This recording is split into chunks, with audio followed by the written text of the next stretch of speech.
से विद्यार्थी को नमस्कार। स्वागत है आपका आपके अपने परिवार स्टडी विथ आरके में।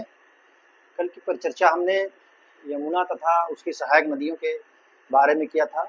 आज की परिचर्चा हम जो उत्तर प्रदेश की बची हुई नदियां हैं, गंगा की सहायक नदी या अन्य नदियां जो हैं, जो मैदानी क्षेत्र से निकली हुई नदियां हैं, उनकी चर्चा करेंगे।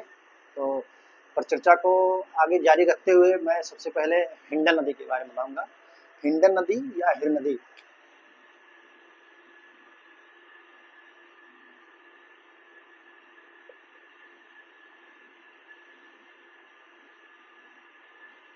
हिंडन नदी जो कि शिवलिक पहाड़ियों से निकल करके सहारनपुर में प्रवेश करती है।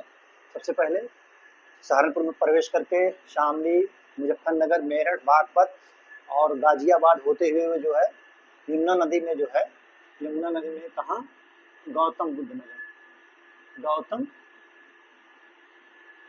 बुद्ध नगर, गौतम बुद्ध नगर में जो है वो आकर के यमुना नदी में मिल जाती है। अगली नदी है रामगंगा नदी। रामगंगा नदी जो है पिथौरागढ़ की जो है, उत्तराखंड के पिथौरागढ़ जनपद से निकल करके जो है वो मुरादाबाद में प्रवेश करती है। जो ये जो जिम कार्बेट पार्क, जिसको अब रामगंगा नेशनल पार्क कहा जाता है, उसके अंदर से आते हुए जो है वो मुरादाबाद में प्रवेश करती है। फिर आगे चल के कन्नौज में जो है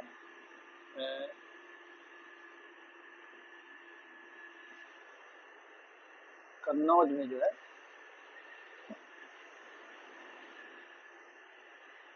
रामगंगा नदी जो है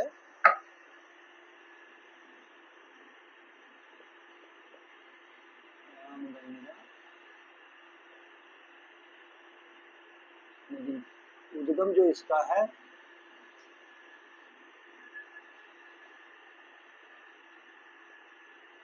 पिथौरागढ़, और जो रामगंगा नेशनल पार्क है उसमें पानी उसको जो है रामगंगा नदी से ही मिलता है। ये इसका जो है गंगा नदी में ये जो है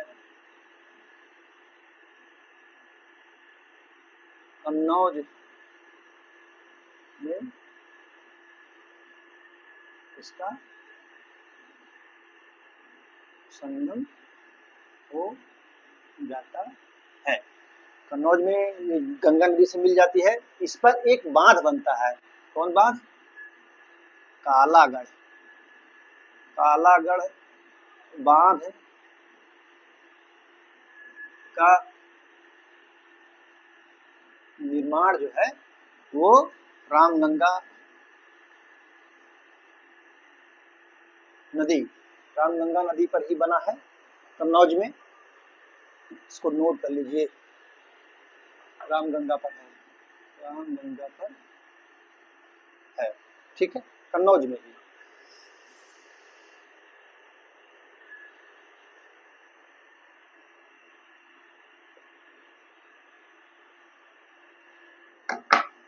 काली नदी या शारदा नदी, काली या शारदा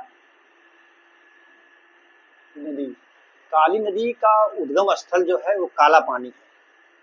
काली नदी का उद्गम स्थल काला पानी, और काला पानी नदी का उद्गम स्थल काला पानी, और गौरी गंगा का जो उद्गम स्थल है वो कहाँ है? मिलाम है, मिलाम। यही दोनों नदी मिल करके जो है शारदा नदी कहलाती हैं। दोनों नदियां मिलकर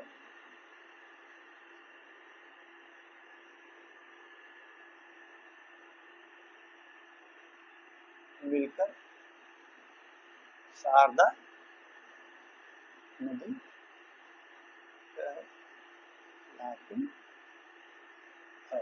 यही दोनों नदियां मिलकर के शारदा नदी कहलाती हैं, ठीक है। कहां पर ये कहलाती हैं? टनकपुर में।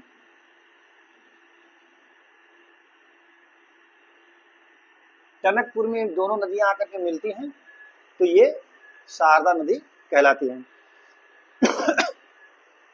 ये जो है शारदा नदी जो है पीलीभीत में से ही भारत में प्रवेश करती है और सीतापुर में। शारदा नदी जो है पीलीभीत से उत्तर प्रदेश में पड़ती है और जो है सीतापुर में बहराम घाट का स्थान है। बहराम घाट में घाघरा नदी से मिल जाती है। ठीक है, इसका एक काली नदी का जो है ये बहुत बड़ा विवाद है। किसका विवाद है? नेपाल से। काला पानी लिपुलेख मिलाम विवाद अक्सर क्वेश्चन पूछा जाता है कि काला पानी लिपुलेख मिलाम विवाद किन दो देशों के बीच है? तो ये नेपाल और भारत के बीच है क्यों कि इसमें जो काली नदी का उद्गम जो है, काली नदी को ही जो है भारत और नेपाल की सीमा मानी गई थी 1916 ईस्वी में। जो है ये जो है अंग्रेजों और नेपाल के बीच जो है एक संधि हुई थी 1916 ईस्वी में, जिसको संगोली की संधि कहते हैं, बिहार में का स्थान है वहीं पर। तो माना गया था इसको कि यही है, लेकिन नेपाल वाले कहते हैं नहीं, जो काली नदी का उद्गम स्थल है और पश्चिम से है। भारत कहता नहीं, यहाँ जो है लिपुलेख दर्रा के से ही है, तो मानने के लिए तैयार नहीं होता नेपाल। यही विवाद जो है भारत और नेपाल के बीच चल रहा है। इसको आप, मैं बोल रहा हूँ, आप लिख लीजिएगा, लिख ही दे रहा हूँ।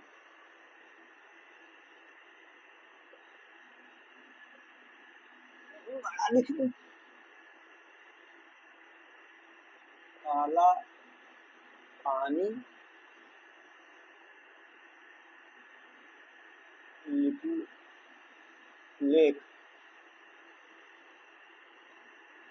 मिलान विवाद नेपाल तथा भारत के बीच है। ठीक है, नेपाल तथा भारत के बीच है। ठीक है, इसको नोट कर लीजिए।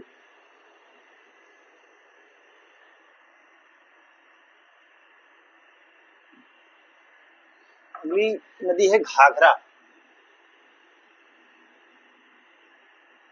घाघरा का जो उद्गम होता है मापचा चुंगो से होता है। ये नेपाल में उद्गम जो है इसका, नेपाल में मापचा चुंगो है। इसका जो है नेपाल मापा चुंगो है। इसको पर्वतीय क्षेत्र करनाली तथा मैदानी क्षेत्र में घाघरा कहते हैं। इसको पर्वतीय क्षेत्र में करनाली तथा मैदानी क्षेत्र में इसको घाघरा कहते हैं। यह जो है मैदानी भागों में दो विभागों में विभाजित है। घाघरा जो है मैदानी भागों में दो उपशाखाओं में विभाजित हो जाती है। एक को बोलते हैं पश्चिमी करनाली, दूसरे को बोलते हैं पूर्वी करनाली। फिर ये आगे चल कर एक हो जाती है। इसी पर एक बहुत ही महत्वपूर्ण चीज मैं आपको बता रहा हूँ, खड्डा बनता है घाघरा नदी पर। एक खड्डा बनता है जिसको सीसा पानी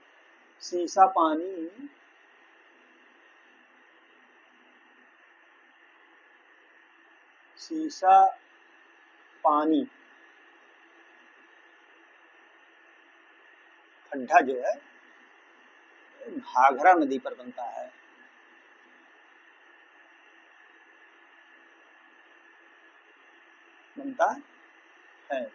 जो 600 मीटर लंबा तथा 180 मीटर चौड़ा है।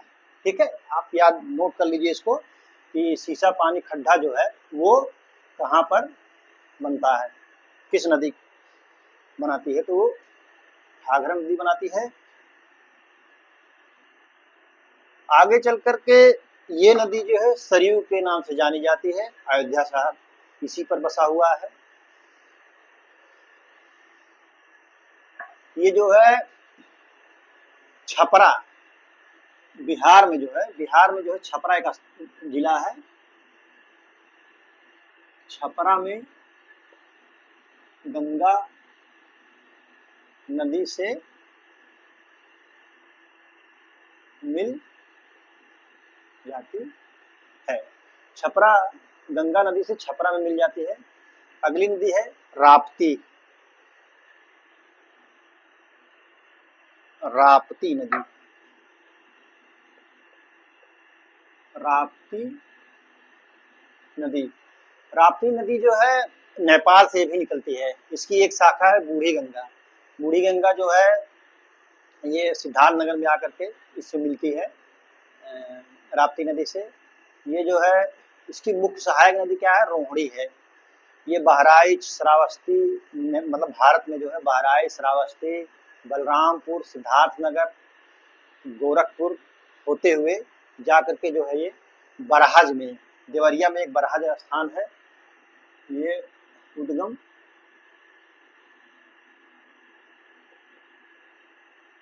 नेपाल और सरयू नदी में बरहज के पास मिल जाती है। ठीक है, अगली नदी है, मैं आपको बता रहा हूँ गोमती नदी। गोमती नदी का उद्गम स्थान जो है पीलीभीत है। गोमती नदी, गोमती नदी का जो उद्गम स्थान है फुलहर झील, फुलहर झील,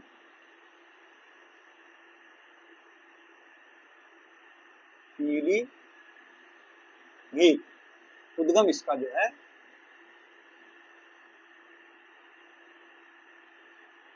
उद्गम इसका फुलहर झील है, पीलीभीत। इस पे लखनऊ शहर, जौनपुर शहर बसा हुआ है। मैं शहर, उत्तर प्रदेश की जो विभिन्न नदियों पर जो विभिन्न शहर बसे हुए हैं उनके बारे में कल एक छोटी सी वीडियो बना करके आपको मैं बता दूंगा आपको। ठीक है, फुलहर झील, और ये जो है गाजीपुर में जो है इसका जो उद्गम तो फुलहर झील है, और गंगा नदी में, गंगा नदी में कैथी नामक स्थान पर मिल जाती है, जो गाजीपुर जनपद में है, जो गाजीपुर जनपद में है। ठीक है, ये गोमती नदी फुलहर झील से निकल करके गाजीपुर में जो है कैथी नामक स्थान पर जो है गंगा नदी में मिल जाती है। इस पर जो है मार्कंडे महादेव, मार्कंडे जो है मार्कंडे महादेव,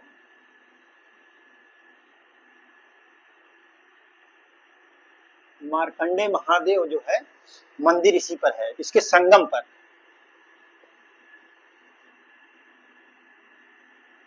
गाजीपुर जिले में जो कि कैथी नामक स्थान पर क्या बोलते हैं, गोमती नदी तथा गंगा नदी का जो संगम स्थल है उसी पर मार्कंडे मंदिर, मार्कंडे महादेव नामक एक मंदिर है। ठीक है,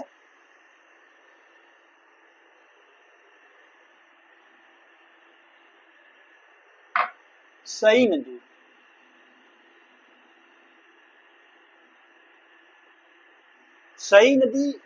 सई नदी जो है वो सई नदी हरदोई जनपद से एक जो है झील है, भिजवान झील, भिजवान झील से निकलती है और जौनपुर में जाकर के गोमती नदी से मिल जाती है।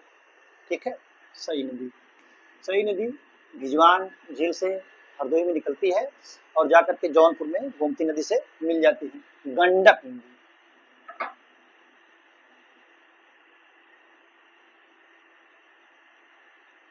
गंडक नदी जो है नेपाल में इसका उद्गम स्थल है।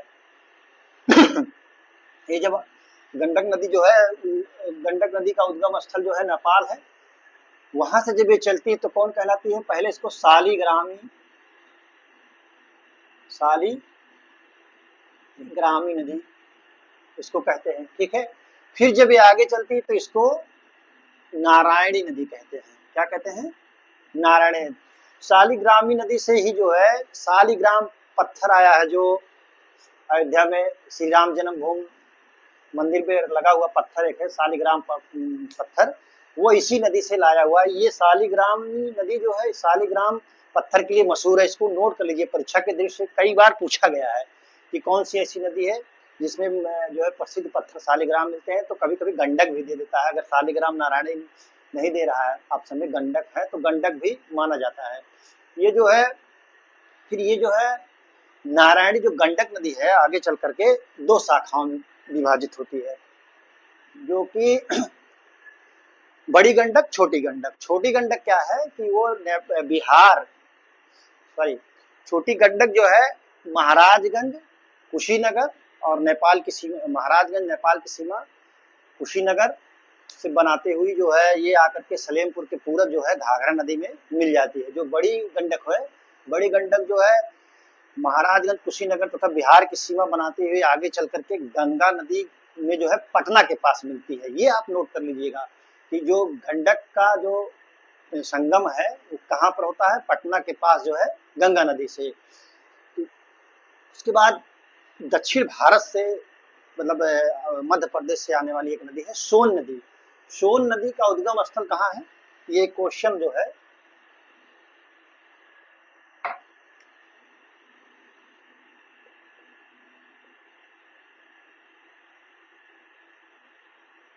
सोन नदी का जो उद्गम है जो है अमरकंटक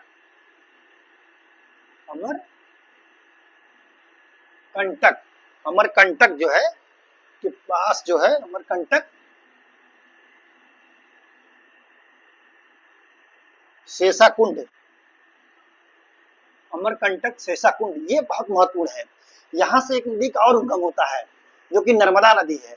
यहीं से जो है ये उत्तर दिशा में चली आती है, उत्तर दिशा में, और अमरकंटक जो है पहाड़ियों के बीच से होती हुई जाकर के अरब सागर में मिलती है। ठीक है, आप इसको नोट कर लीजिए बढ़िया तरीका से। यहीं से अमरकंटक से ही सोन नदी का भी उद्गम स्थल है और जो है नर्मदा नदी का भी उद्गम स्थल है। ये चली आती है, आकर के गंगा में मिलती है और वो जाकर के अरब सागर में मिलती है। ये उत्तर प्रदेश में जो सबसे पहले कहाँ प्रवेश करती है? सोनभद्र में प्रवेश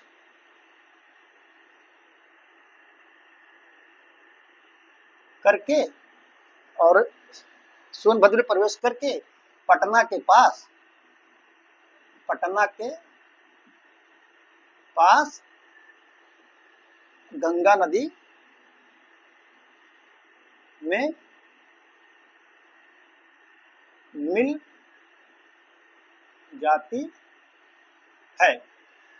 ठीक है, इसको नोट कर लीजिए आप लोग।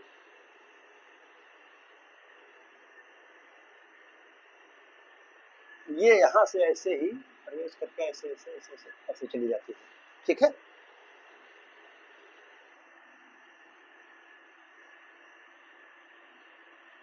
सोन नदी की सहायक नदी,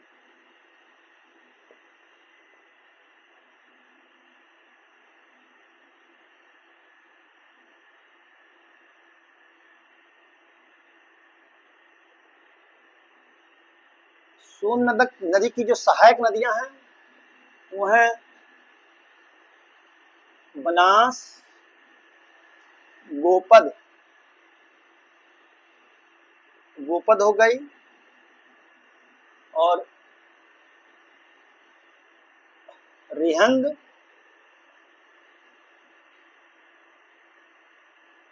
कुन्हाड़। बनास, गोपद, रिहंद, कुन्हाड़, ये जो है सोन नदी की सहायक नदी है। सोन नदी पर बहुत सारे जलप्रपात बने हुए हैं।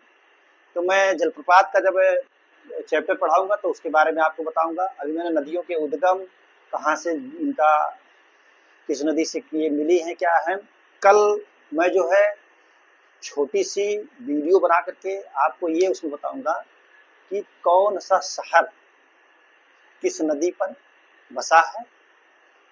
आपको, आप लोगों को परिचर्चा में बने रहने के लिए बहुत बहुत धन्यवाद।